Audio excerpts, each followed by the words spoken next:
Welcome to the Matt Weiner Show. Today's episode will be NBA heavy, so if you're a big basketball fan, you're in for a treat. And if you're not a fan of hoops, then branch out. It'll be good for the soul. Recently, I got obsessed with investigation discovery, and so after some NBA talk, we're going to be NBA talk plus Anthony Davis trade talk. Going to be discussing the Lakers and why they've been just hurting my soul these past couple of years. But there is a bright future, but I don't think it begins with the AD trade. So after all that basketball talk, going to be going into an interview with four-star Haas, Soane Toia, currently entering his senior year at Grace Brethren. Last year, he helped them become Division II state champs and has a crazy story of coming to America from the island of Tonga a couple years ago and ends up becoming not knowing what football is and ends up becoming great at it. After that conversation, I'm going to be talking a little Dodgers and finishing the show with a new segment called Juice Time. If you have not heard, everyone's favorite murderer, O.J. Simpson, is on Twitter, and I'm pretty sure it's the best thing that's happened to me so far this summer. And last, but certainly not least, Free to Stink.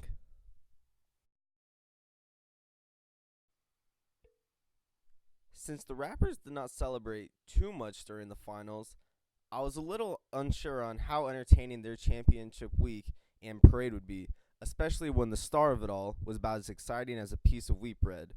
But I was verklempt for no reason, because he truly ended up being a fun guy. He embraced all the attention that he was getting, and he was getting dumb loaded, going crazy. Literally could not find Kawhi without a bottle of champagne in his hand or a Cuban in his mouth, and apparently he's also been going Nupid face on the desserts.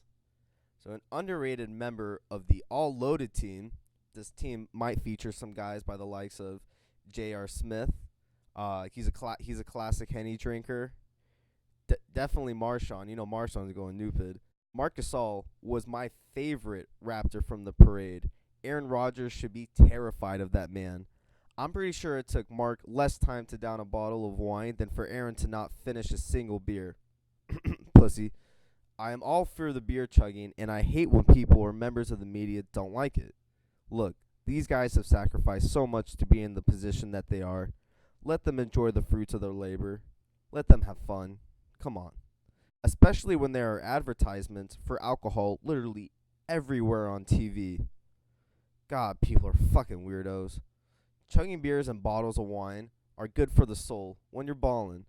On the flip side of that, a lot of y'all are bums because you do the same exact thing except you're not ballin', so when you post it on social media, it looks dumb. It's too bad that there has been so much going on with free agency and whatnot, because I assumed that the team that beat the Warriors was going to be completely worshipped for a whole week or so, and they were just going to be put on some crazy pedestal. But nah, not really, to be honest. I don't know. A large part depends on whether Kawhi will still be wearing black and red, but it doesn't seem like there will be a huge bandwagon come next fall for the Raptors. When it comes to the future of the Raptors, as of now, I don't feel like this is going to be a team that will be among the top 5 in the NBA for the next half decade or so. They have been a great regular season team the past couple years, and next year could easily have another 50-win season, but Kawhi goes, I don't know who's going to be their main man, Yet, the playoffs have been tough for them. Maybe Kyle Lowry had his lightning in a bottle this playoffs and will go back to his old ways. Don't let that take away what I said about him last episode. If you eliminate that explosion he had to start Game 6, Warriors ain't winning that game for sure. And I really do think he is a great player. But while he might be he's kind of like a Kershaw, it has been frustrating watching Kershaw in the playoffs because he is one to kind of choke. Kind of same thing with Lowry, low key. So now there are a lot of open questions.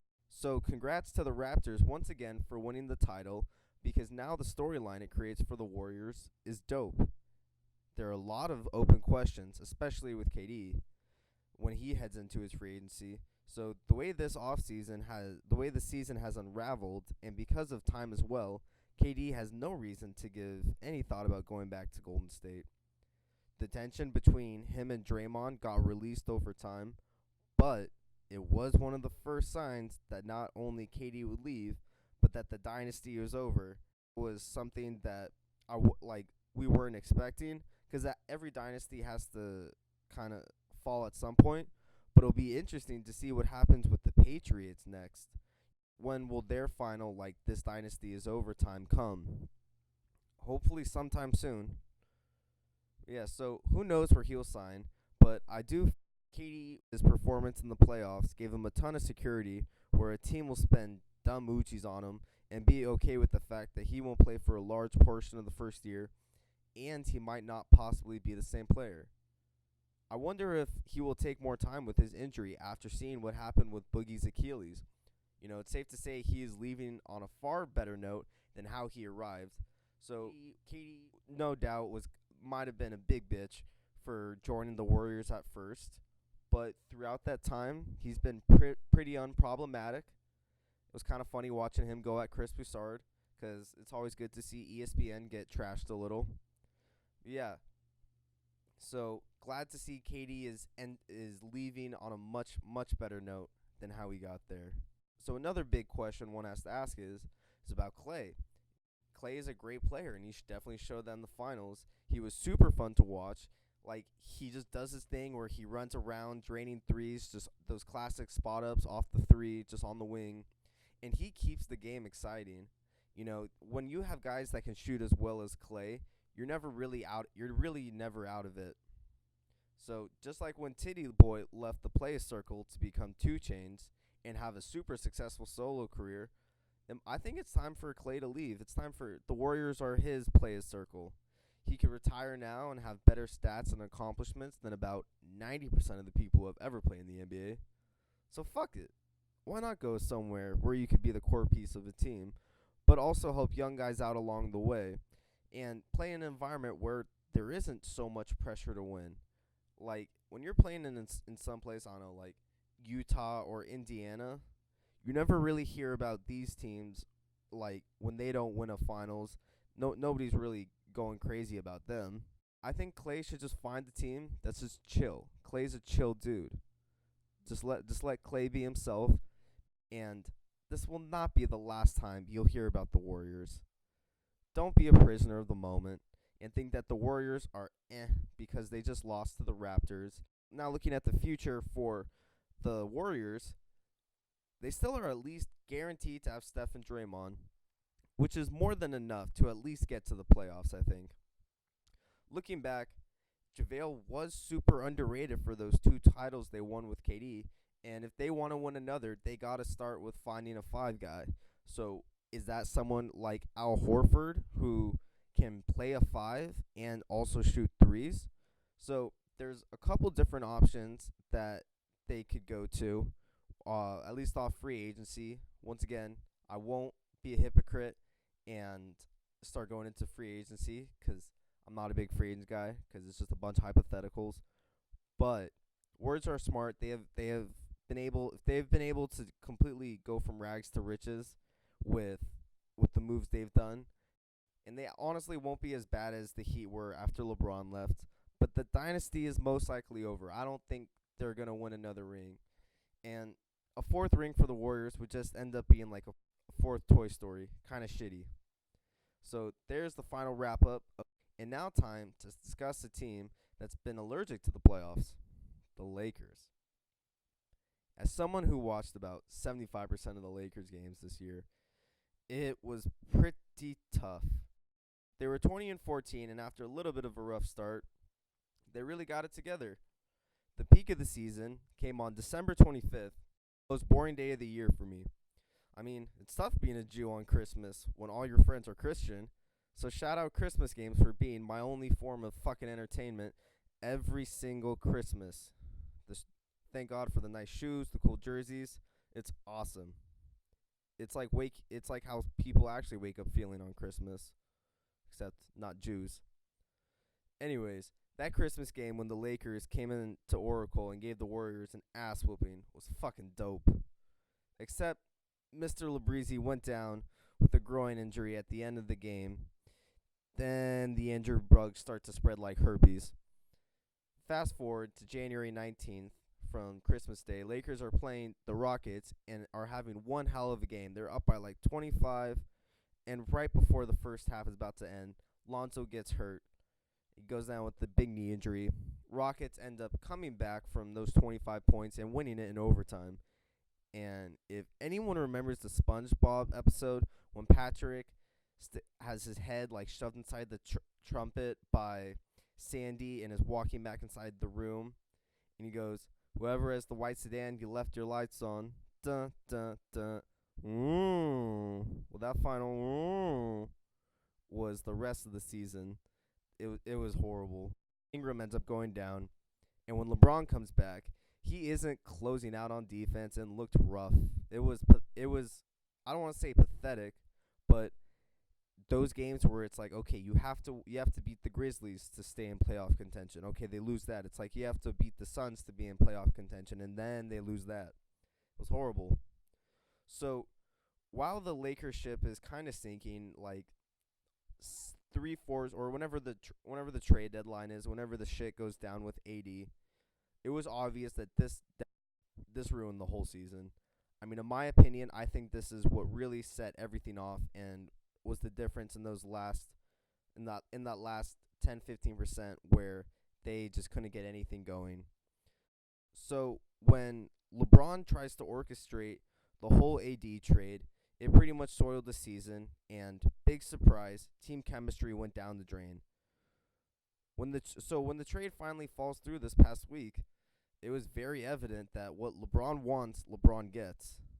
Now, it kind of makes sense why he signed with the Lakers in the first place last summer.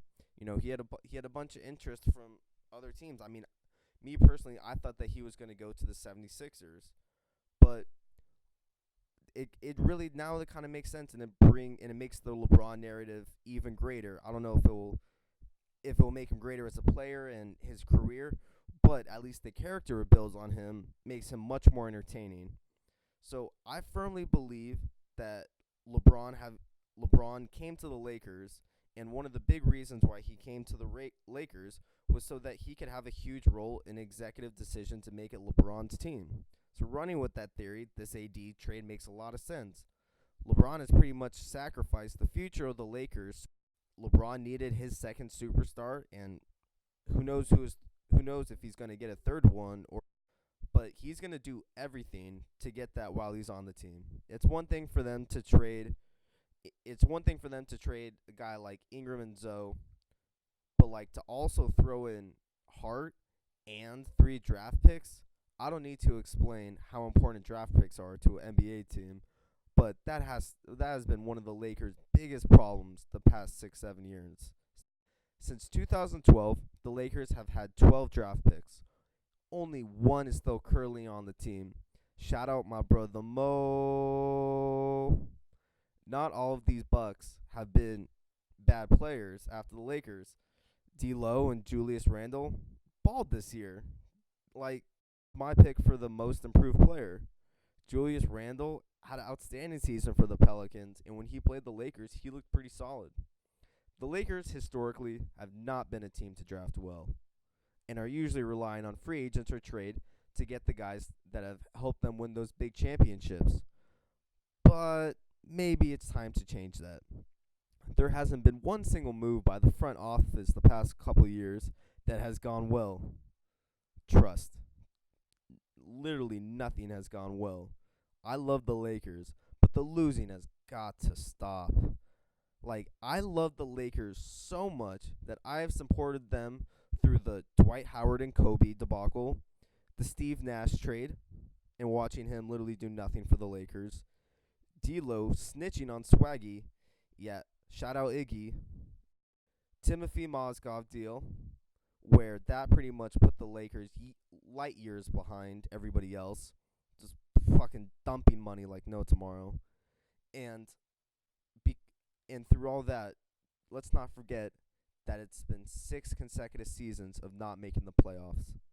I love the Lakers. I can't stop saying it. I feel like Ron Artest right now when he said, I love basketball. That's how I feel. I love Lakers. I love the Lakers. And I wish the best for this trade. I hope the AD trade works out and we get a ring. but I think this will be another big move the Lakers make that will bite them in the ass. So, after all that being said, now time for an interview with Soane Toia from Grace Brethren High School. I got a little emotional about the Lakers right there, but fuck, like it's tough. I commit a lot of time to them. But yeah, so here's the conversation. Hope you enjoy. Joining me on the Matt Weiner Show today is four-star lineman from Grace Brethren High School, Soane Toia. Soane and his brother Jay were a huge role in an absolutely stellar defense last year that helped win a Division IIA state championship for Grace Brethren High School. He currently has multiple Division I offers, including Arizona, San Jose State, and Fresno State, and has many more on the way. Glad to have you on the show. Thank you. Yeah, so this journey for you didn't start in Simi Valley. It started from a place pretty far away. Can you talk about that a little? I get from Tonga. I came 2 years ago, and I grew up in the island, and like I grew up, and then, like my parents weren't there. I was raised by my grandparents, and like I went to a school, to like boarding school, and when I was 14, some scouts from here came to my school and like chose kids to like come and play football. And then in 2016, late 2016, I came to America to enroll in Grace Brethren High School, and I started playing 2 years ago, so up to now. Yeah, so I don't think some people realize that how insane that is. So you literally only started playing football 2 years ago. Yeah, I like in Tonga. This like I never heard of football. So, like when I came here, this is the first time I ever heard about football. So like I started playing 2 years ago. Damn, yeah. So, this story is so awesome because it really shows that this is not something that you have to put your kids in pee-wee football and make 8 and 9-year-olds travel the country playing the best competition and completely just filling their lives and making them seem like a professional athlete. And what were some of those mistakes that were like you initially had with football that were so simple at the time, but were hard for you to get over? What was the question again? Pretty much, what were your biggest struggles when learning just the game of football? Oh, like when I first came, it was because I played rugby. So like I played rugby, but I never heard of football. So like just I played D lineman. Mm-hmm. It was hard for me to like learn how to like use moves and stuff, like to read plays. Oh, and I never speak English before, so like it was hard for me to like communicate. Okay. Yeah, I mean I can't imagine how hard that is. So, what were you doing at the boarding school that you were at originally? Oh, it's like a Christian boarding school. So like it's like you the first day of school is Saturday, so like you go Saturday afternoon, and then you go the whole week, Sunday, Monday, Tuesday, Wednesday, Thursday, Friday, and then you go back Friday night, go back home, but then like you come back the other side the next day, so it's Saturday. It's like you only go for a break for like 10 hours overnight, and then the next day you go back to school, and you repeat the same thing. Yeah. And like the school is like it's only like 2 hours for school, and then like the rest of the day you work in the fields and stuff, like you grow crops and stuff like that. Damn. So, how crazy is that to go from a school where you're helping farm to actually learning about people who are farming? It was hard because when I first came, like the environment was very different. It's like here there's no work. There's not really working here. You just gotta go to school and come back home, sleep. Mm-hmm. I like it here a lot. Yeah, I mean, it sounds pretty fun not working, but is this something completely normal back in Tonga that like a lot of people do? Like what's normal? Just like the child, like the working and stuff. The child. Yeah, it's normal. It's like they're like teaching you life. It's like they're like teaching you life. Mm-hmm. Like you don't get anything easy. Hmm. You gotta work like that. So what were you? Yeah. So what were you farming? We're like growing crops for ourselves. Cause like the school, we have to we have to grow crops to make our own food for like the whole school. Damn, that's insane. Every fucking guy from the Pacific Islands is so big. Is this where a lot of that kind of grit and strength comes from? Yeah, I think so. And like the food we grow, I think it comes from there. Hmm. So yeah, I'm not sure if you know him, but he's a defensive lineman at Nebraska right now, Vaha Vanuku, and he was telling me just about the insane portions and meals that he would have because he has some Pacific Islander blood as well. What are some of like the huge meals that you and your brothers consume? It's a culture food, and some food is called talo, manioke, lusipi. It's like culture food, but it's good. It actually helps you get stronger too. Hmm. Like some of my American friends, like sometimes we come to the house and my parents make tongue and food and we used to eat it. We used to joke around saying that they will get stronger. Hmm. Yeah. So what are some of these? Were you? I mean, because right now you're fucking huge, but like, have you always been this big? Nah, I was skinny when I first came because like in Tonga in the school I went to, they don't really feed you. Like I said before, they're like teaching you life.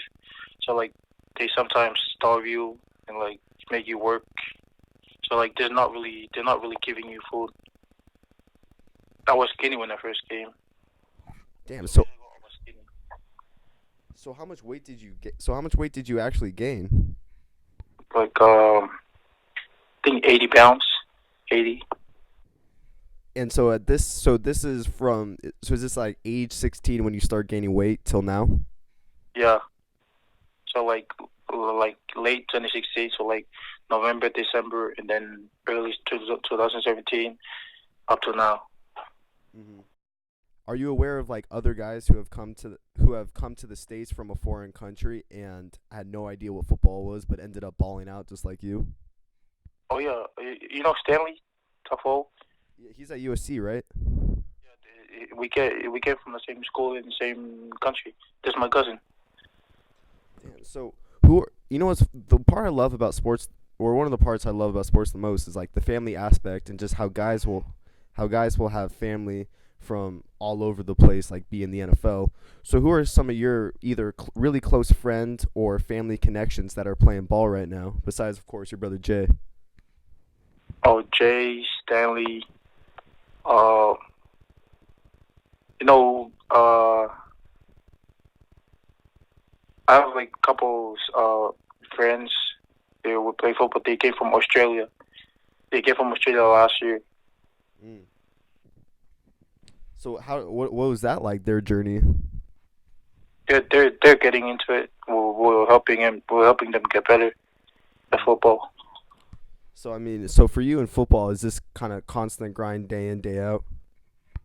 Yeah, I gotta grind. Mm. I gotta work twice or third time harder than everybody. So is this something that like only you that how do I put it, is kind of something that has really filled your life in something where like you didn't even know what it was and now it's kind of 24/7 for you. Yeah, it was really hard.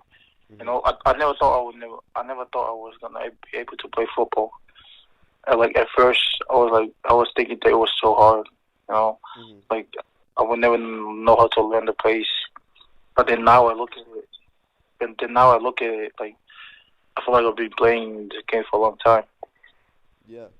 So I mean, what was that first game like for you? What was like? Did you get pancaked? Did you make a big play that got your confidence up? Can you talk a little bit about that?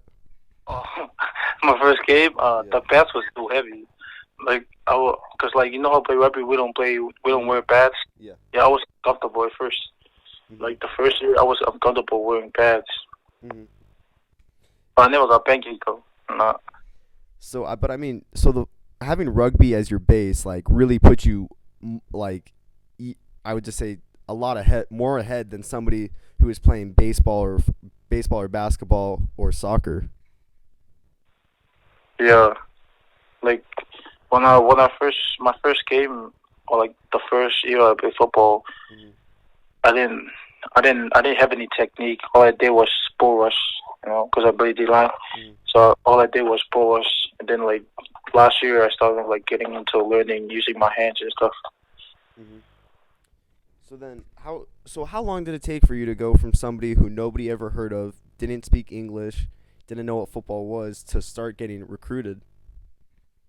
Um, how long? Yeah, so how long did that take from the time where like you came to the States till you and kind of started playing football, and then till when you started getting coaches and recruiters to come and look at you? Oh, I just got like recruited last year, like after this season. Mhm. So when we went to CIF, like after the CIF game, that's when like I created highlights and like recruiters starting to like Mhm. starting to know me. Yeah, but there are some highlights of you on your Instagram from, was it last summer? Yeah, So is that where you gained a lot of confidence? yeah. This is where I gained a lot of confidence. Yeah. So what was that like? It felt good, like when we went to like lineman competitions and like Mhm. we do one-on-ones and stuff. Then Mhm. like starting like beating up guys, and then like I just came to me that like anything is possible through God. Mhm. Yeah, I mean, how many? Now when you're there, you're probably one of the few like guys that looks Asian there. So how hard was that for you? Did you get a lot of judgment? In school, No, at the camps and stuff, since you probably like had an accent that sounded pretty different. some people were like saying like they were asking like where I'm from and stuff, Mhm. and then like I told them that like I'm from Tonka, and then like they were like saying like where's that, and they were saying like how long have I been like speaking English for, and I told them only like 2 years. They Mhm. were like surprised. They were saying like how did I learn how to play football so quick? Hope you enjoyed the conversation with Soane Toia. He has an incredible story and has a ton of cousins and brothers as well that are fucking hosses. You'll definitely be seen playing football in Division One and hopefully the NFL one day. A bunch of those guys are really young right now. Yeah. So the fact that he came to the country not knowing what football is, absolutely nuts. So now it's time to talk about our boys in blue. Since Friday, the Dodgers have gone 2-2. Saturday's game against the Cubs was a tough one to lose after a great pitcher's battle. Bueller was incredible again, going 7 innings, 2 hits, 6 strikeouts, and no earned runs. But with the Dodgers up one, Canley gave up a home run to Rizzo in the top of the ninth that scraped a couple clouds along the way to blow the save and the game. So the following day, Sunday, was also a low-scoring game, but featured another spectacular start from Ryu. My 3 C's thick Korean King went 7 innings and had no earned runs. And you know what? Awesome to see Russell Martin clutch up and knock in the game-winning run in the bottom of the eighth to break the 2-2 tie. Monday's game was a little bit tough to watch after losing 3-2 against the Giants. Maeda once again didn't have his best stuff, and there was also a really big error on a tailor-made double play that there wasn't any communication at first base between looked like Urias and Freezer Beatty, and it was led to a run. The ball got in the dugout, and there was a runner on third that was able to advance in. But you can always rely on the Giants to help wake the Dodger bats up. So last night, Tuesday, after a leadoff cock shot by Jock and 3 consecutive hits to start the game, it was plenty for Kershaw. But then they were like, you know what? Fuck it. It's okay. Kershaw can give us 7 innings of no earned runs, but we'll still supply more than enough runs, and that's what they did. I mean, scoring 2 in the first after Jock popped one to start the game, they went on to win 9-0, and 4 of those runs coming from a grand slam in the seventh from Kike. That was like one of the most clutch Kike moments I've seen in a while, and definitely was a big icing on the cake to the game, and let out a huge sigh of relief that, you know what, we're chilling, everything's well. This game also featured a Joe Kelly performance that was rocky as hell, but still got out the inning with no earned runs. So I guess his official role has become guy to give all other relievers a day off when the Dodgers are up by more than like 5 or 6. The boys are sitting in a great place right now, and they are by far the most entertaining team in baseball. Alex Verdugo has officially become my favorite player, and I will not go back on this, even if he literally drops to hitting like 215 and starts sucking. As long as he's still fun. Like, he has that awesome combination, being able to act a fool at all times, but plays outstanding defense, always hustling on the base paths, and has his fair share of clutch moments. Verdugo is a part of the few that Verdugo is part of the few that can pull off braids and not be black. He was the star in all my favorite Dodger clips recently. They had him like dancing like an absolute fool before Tuesday's game, and they were throwing seeds at him, and it was just everybody, even like Ryu or either Ryu or Maeda's translator, was laughing at as well and got involved. The best moment came from Addison Russell. So it was about the fourth inning, and Addison Russell even better to end the inning struck out, and the bat went flying into the Dodgers dugout. So Jock went down the steps at the bat, went down into the clubhouse, got the bat, and then I guess he and Verdugo had a master plot to have Jock tape the bat around Verdugo's hands, and then the next inning, Verdugo was yelling and just heckling at Russell the whole time with the bat taped in between his hands, just obviously making fun of him for letting go of it. It takes balls to be able to do that. It takes a lot of balls, but shout out Verdugo. That's her my favorite. Wrapping up now. Bullpen has been phenomenal despite Canley's blown save, and they have been the best in baseball this past month. So if they've been this good with Joe Kelly, just imagine what that number would be like without him. His ERA is still like 7.6. It's insane. It's nuts. But where the bullpen goes, the Dodger goes. So hopefully the bullpen could keep doing its things, and the pitching staff could keep putting up phenomenal performances. Like, the way that they're pitching, I've never seen the Dodgers do this well. I've never seen Dodger pitchers do this well. So now on to the conclusion of the show, Juice Time. Juice Time will be a fun way to remind the world OJ is doing well and causing no harm to a single soul. At least that we know of. Maybe. I don't know. So far, there have been 3 tweets, and all of them did not disappoint. The first one is a video of OJ explaining that he made a Twitter to express himself and give his side to all stories. Now, it doesn't seem like much so far, but then he ends it with this cryptic, "I got a lot of getting even to do." Classic OJ. Call it smart or perfect timing, but OJ's whole ordeal in the 80s came at a time of no cell phones, internet, or technology. Now he's in the era of people incriminating themselves by way of social media, and is looking like he might be the next. So if you stabbed a couple people in the past, stolen a bunch of shit, probably not a good idea to say you got a lot of getting even to do. The second tweet was him saying he never fucked Kris Kardashian. Wasn't that exciting, but I wonder if any of the Kardashians are actually going to follow him. It might be a nice thing to do. The third tweet was a bit surprising when he was just giving out fantasy advice. So just something about taking advice from OJ doesn't really feel right. I don't know. It just feels like I'm going to get stabbed in the back. He said Baker Mayfield was possibly a first-round pick or going first overall. What?